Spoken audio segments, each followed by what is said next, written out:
It's an animated remake of Peter Pan that Disney produces, based off of all things like this sort of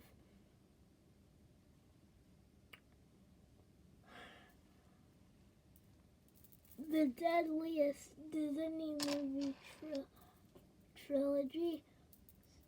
So this thing is brutal. A little bit. No, you don't see too much death, but when you look at it real close, it's actually grisly and brutal. But not as violent as some of the other Peter Pans.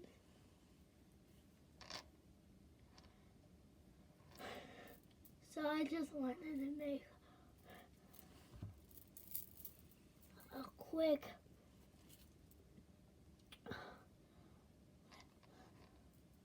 thing on YouTube telling you what deaths are going to be in this movie. There's going to be 87 deaths. No, 86 deaths. So the first... No, yeah, 87 deaths. So the first deaths happen when we meet Captain Hook.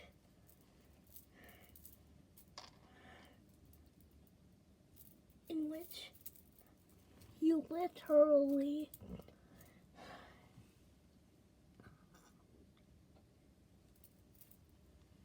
shoots a fat pirate guy when he shoots a fat pirate guy who's playing the bagpipes.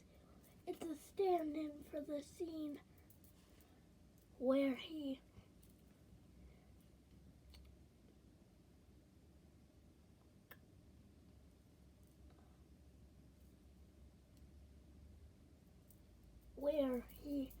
shoots the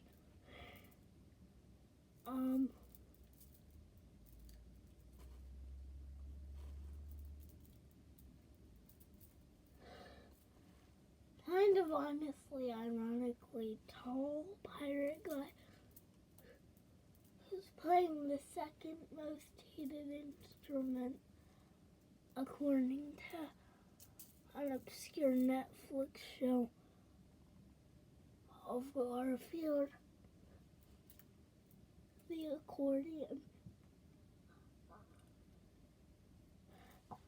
This is why I choose bagpipes, because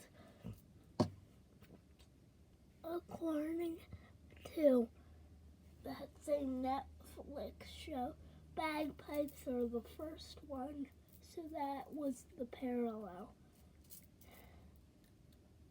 The fat pirate guy playing the bagpipes, we don't see him actually physically die. We see him get shot, but he's still alive. He just sinks into the water, where we are to assume that is our first death. I actually don't know how many deaths this film has. The next death occurs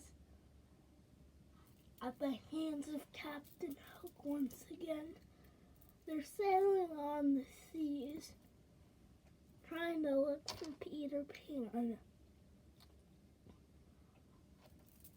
like they always are.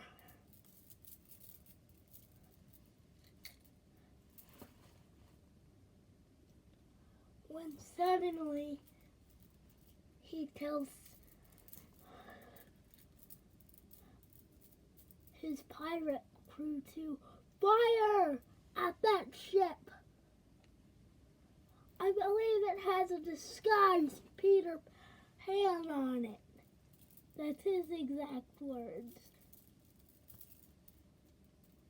And Smee reveals the one with 80 members, sir. Or no. The one with 86 members, sir.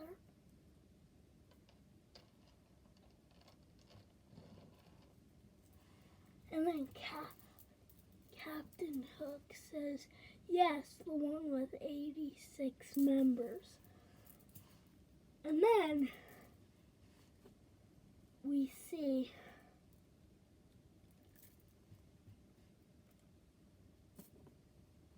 that that they fire the cannon.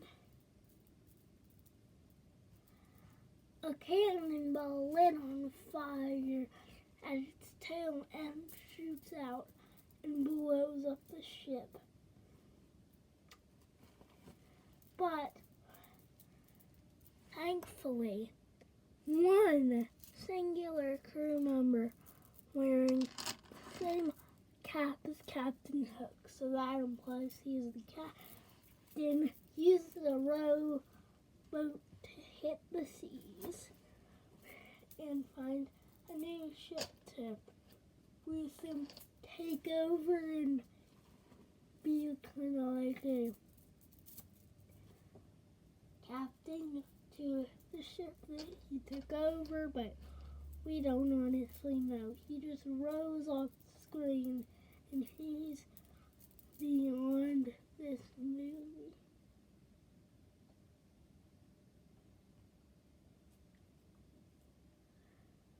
So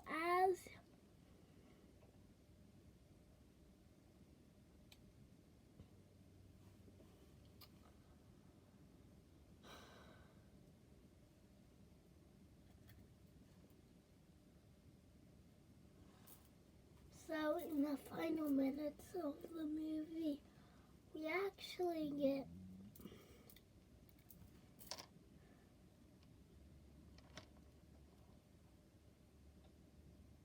Captain Hook's death in this version.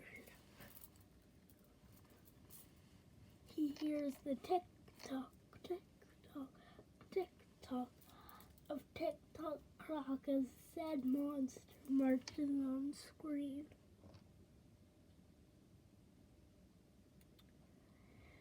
And then we see the monster snap at him a couple times. The monster being tick-tock clock. We see tick-tock snap at him a couple times.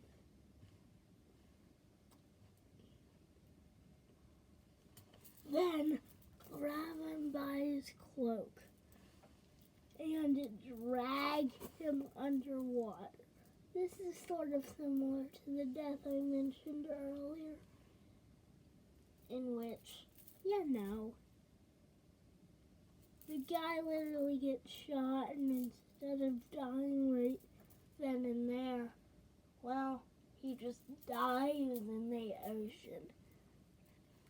And even it kind of reminds you of the ship crew death, because they were in the water, but that one's more of a stretch than anything.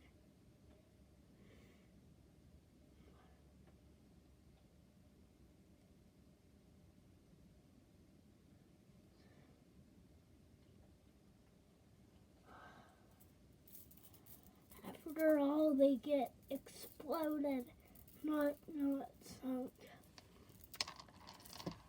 Obviously, there's some obvious changes that need to be made, like the film being less racist. But I feel like it's a fun challenge to try to count up the big, just huge army, I guess, of bodies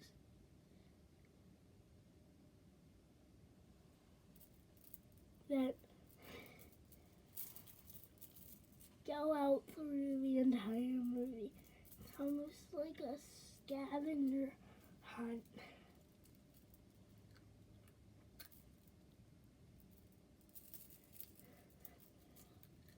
But instead of looking for cool items, you're looking for cool deaths. Honestly, I think this would be a brutal yet fun little movie. Because it's no secret of a fact that they can be quite brutal.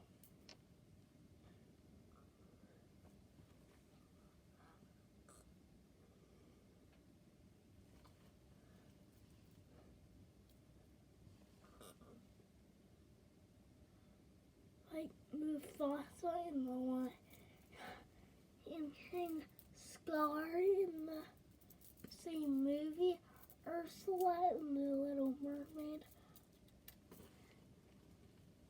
Flotsam and Jetsam in the same movie.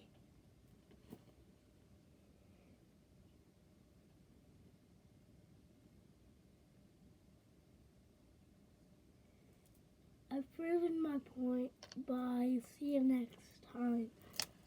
Like and subscribe. I don't subscribe, but I don't normally do that, but whatever.